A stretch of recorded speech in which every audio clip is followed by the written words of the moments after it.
Your turn, Yugi boy.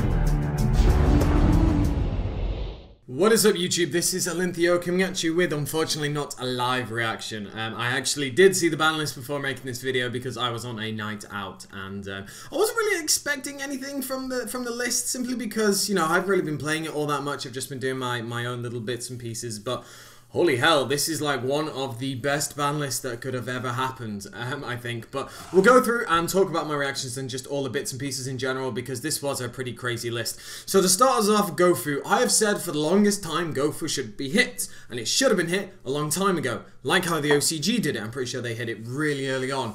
It should just never have been allowed to have been a thing in TCG, because it promoted, it enabled the mechanic in a bad way, if you know what I mean. It was just like, oh, I just get free tokens from one monster, and now I can go into like Firewall or Link 3s or whatever. It was dumb. Dandelion, I see why Dandelion's been hit. It makes sense, kind of.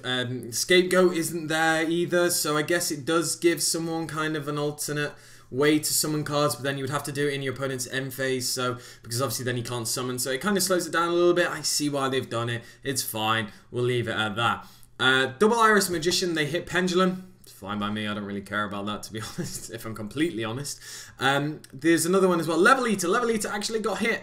I don't know how I feel about that, coming from like a Synchron player, but I'm not a Synchron player really anymore, so just because, you know, it's kind of dead until we get the actual Synchron Link monster, then I might relook at it again, but until then, who knows. But I get why Level Eater's been hit, because, you know, it's just a free Link, or a free monster for Link summoning.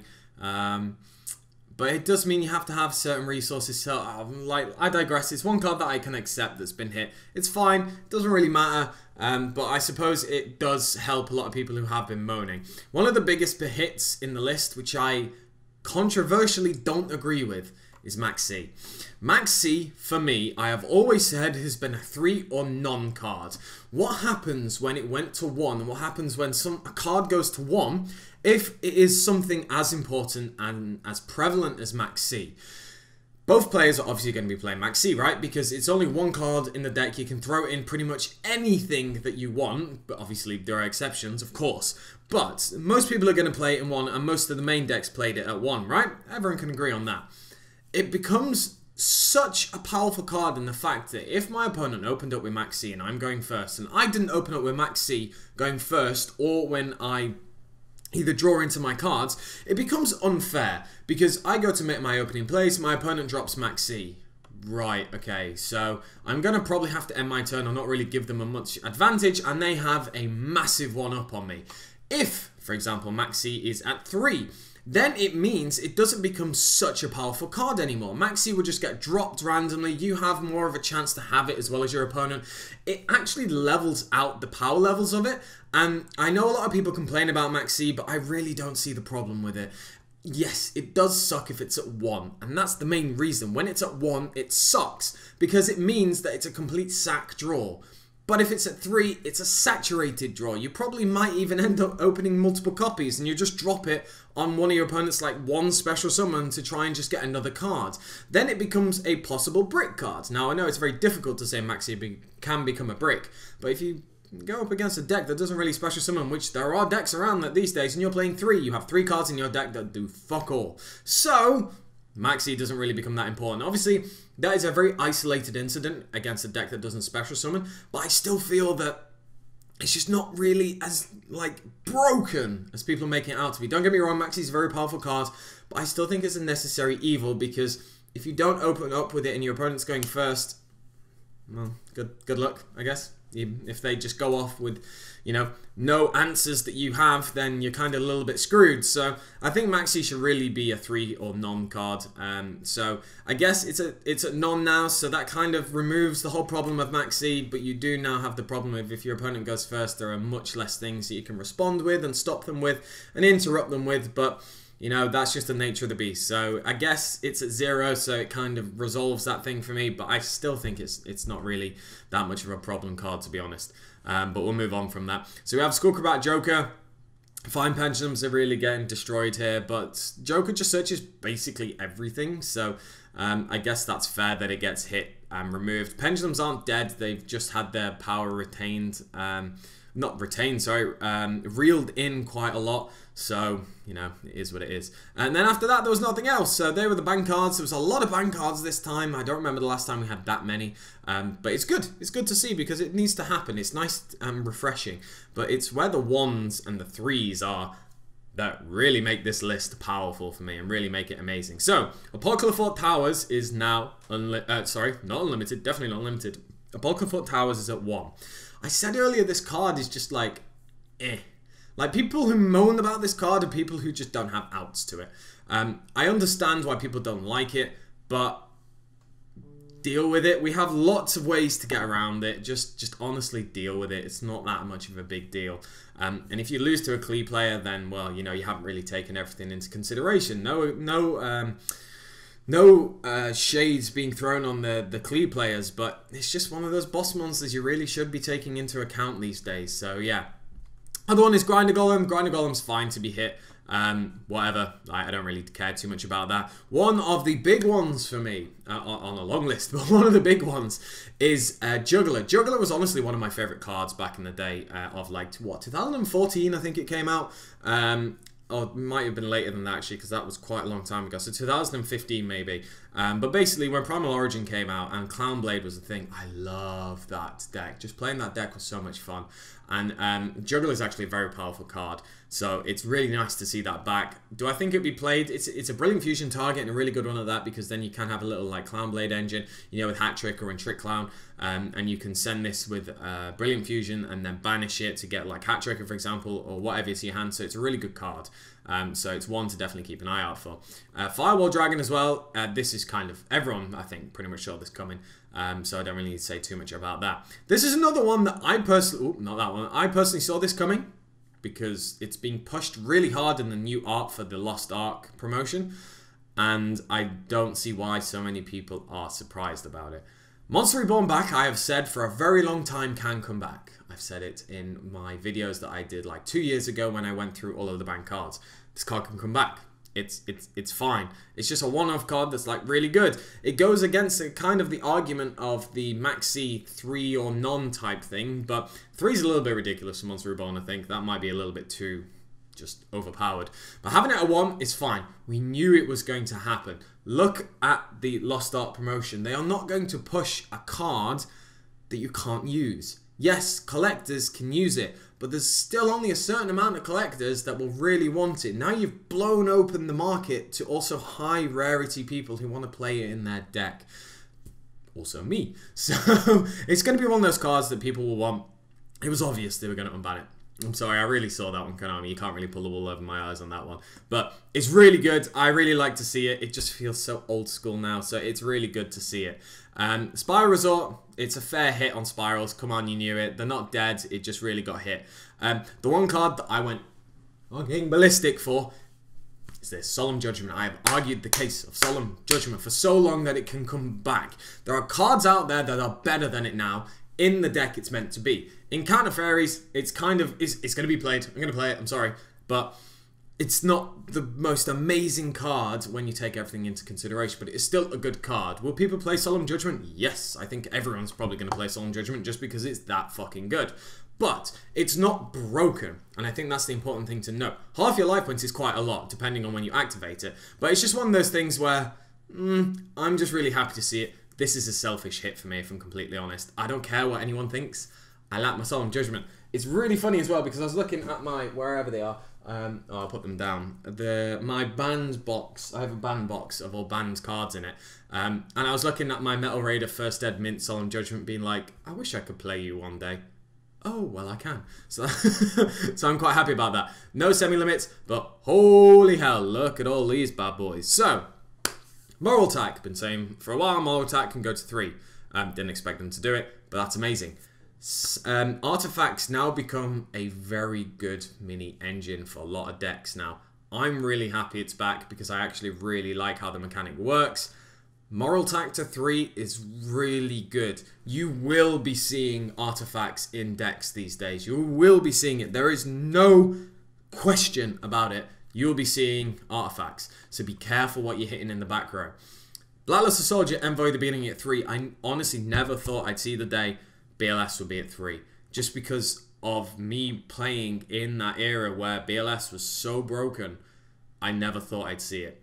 We just need Chaos Emperor Dragon at 3 and I'll dedicate my whole life to making a deck that plays them all the time because they are childhood for me. But that's really amazing. Card Trooper, the good old Trooper, what is it? Dupe, Troop, Scoop combo is back. We all love that, where we Card Trooper and then Machine Dupe and then Mill 9. Broken. So, so Card Trooper is fine. Thunder King Ryo, completely fine. Brio did nothing. Brain Control, completely fine. Card is trash now. El Shaddai Fusion, fine. Future Fusion, hardly ever used. Mind Control, card's trash. Preparation of Rites, I can play Preparation of Rites at 3. I can play Pre-Prep at 3. I can play my Artifact Engine and Herald. I'm so happy that that is a thing. With my Cyber Herald as well. Oh dear God, I can play Herald. All I need now, this is a disgusting thing to say, and forgive me, but all I need now is my 3 Vanities Emptiness so I can play that entire deck again, and it's broken. I love that deck so much. It's really unfair because obviously Vanities Emptiness, I can have a Perfection Out, activate the effect, doesn't go from the grave because it's a card going from my hand, not deck or field. Where was I? Sacrifice? Ugh, fine. The last 4, and mainly 2 of them, are mental. Bottomless Trap Hole to 3. I guarantee you, you will be seeing this card played in the meta. I'm saying it right now. This over TT. TT's still amazing, but Bottomless Trap Hole is so good. It was forgotten about a little bit. A lot. Because it just kind of wasn't as powerful for the way we were going. But Bottomless Trap Hole at 3 is absolutely insane. I'm going to be playing it. The card is amazing. Oh dear God, we're actually like half in the OCG list of having Bottomless Trap Hole and Torrential Tribute at 3. It's insane. I don't know what's going on, but I love it. Because I said I wanted to play in a format like that, and it's just so good. It means that you can respond to your opponent doing things. It means that people have to be careful what they're doing. They can't just splurge on the field because these cards are here. Overextending can be punished again because Torrential Tribute's at 3. It's actually really good, and it really separates the players from how good they are to how bad they are. If you want to overextend, fine. Overextend into my Torrential Tribute and move out of the way so I can win. It's just such cards like this that actually make and break a lot of players. And the thing about it is, Bottomless Trap Hole and Torrential Tribute really haven't been used the past few years now. And when they were prevalent, they were so destructive and you were scared to go into them. However, I think Konami are actually very clever with the way that they have done this, and the timing on having a Solemn Judgment, having 3 Bottomless Trap Hole, 3 Torrential Tribute. Do you know why? There is a card that was just released called Hatronade. What does Hatronade do? It bounces all your back row back. Oh no, that means your opponent has to now... See, this is the thing. You can now... If your opponent has back row, you play Hatronade. If they use, for example, Solemn Judgment to negate it, you know exactly what's in their back row. Because you know that they have cards that they can respond to your summons and actions. So you need to be very careful and play. It's a whole mind game thing. And I love it about this game. The one thing that I loved about this game and why I play decks like Counter Fairy and Held to Perfection is you have to think about what your opponent's doing and respond accordingly. If you just vomit and do, yeah, I'm just doing this, I'm not really thinking about what you're doing, you're going to lose. This is why I love this. It's so good. I'm just so happy the Bottomless Trap Hole and Torrential Tribute are off the list because they should be. They should have been a long time ago. And I think it's clever from a standpoint of selling the set because Hatronade is a secret that was so cheap for what it is. It bounces all your set cards. It's a bit dumb. It's going to sell the set again. It's going to be one of those cards that I think is actually going to be a chase card. And then the other 2 is Ceasefire and a Jammer Trio. So people playing Burn just got a boost. Quite a considerable boost at that. Because 3 Ojama Trio and 3 Ceasefire, they are painful cards. If you've ever gone against Burn, those cards really rack up damage a lot and block you a lot. Now, obviously, Ojama Trio means that you can make way for links, but I can't remember what the wording is on it, but I'm pretty sure you can use them, but I might be wrong. But even if you can or can't, it's still a really good card because it does block your opponent, and you can do it when they're trying to summon stuff. So Ojama Trio is good. Ceasefire is even better. So as a list, props to you, Konami. I guess the question is, does it make me want to play again? Yes, it is. I think the previous list and the list before were kind of like, yeah, this is really cool. Like, pre-preparation rights went to 2, and I was like, ooh, this is... Oh, sorry, preparation rights went to 2, and I was like, ooh, this is exciting. Like, BLS is at 2. It's like, ooh, this is, you know, this is quite scintillating. But it kind of fell flat after a while. This is sick. This makes me want to play... This is, like, really nostalgia hitting. This makes me want to play 3 Bottomless. Makes me want to play 3 Twentwell Tribute. Like, I want to play Blackluster Soldier. I want to build Herald with my artifacts again how I wanted to.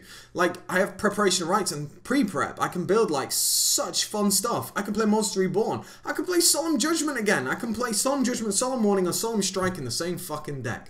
What is going on? What is 2018 for Yu-Gi-Oh? I think this is really good. I think this is probably one of the best lists they've done in a very long time. I think a lot of it is calculated. I think there are some things that they have potentially missed. Trickstar has gone untouched. The Reincarnation Drawn Lockbirds combo is still there, and Trickstars are going to be right up there, obviously, as one of the good decks. It might be because, obviously, Trickstar are still one of the decks that is supported by the anime, so there are cards still coming out. That's from a very cynical point. You can take it and leave it as you want, but, man... This is mental. Like, I can't believe how excited that list got me. I was going through it and it actually, like, ignited something in me again. So, who knows? It might all die off again, but that really got me excited about Yu-Gi-Oh again. Maybe because we'll see in I guess we'll see in a week. Who knows? But I think Konami have done a very good job there. I like it. It's not perfect. But I think all of the hits, can't really complain with them. So I want to know what you guys think down in the comment section below. I'm actually going to do, it's what, going on 10 o'clock. I'm actually going to do a live stream after this. So if you get a chance to come and join me, links in the description below under Twitch. But if you don't, well, hopefully I catch you next time. Make sure to go subscribe to it or follow to it anyway. So that is the list. I want to know what you guys think. I honestly can't see many people complaining unless you've invested in Spiral or Pendulum Magician recently. But... thank you, Windows 10. But it's just, wow. Well done.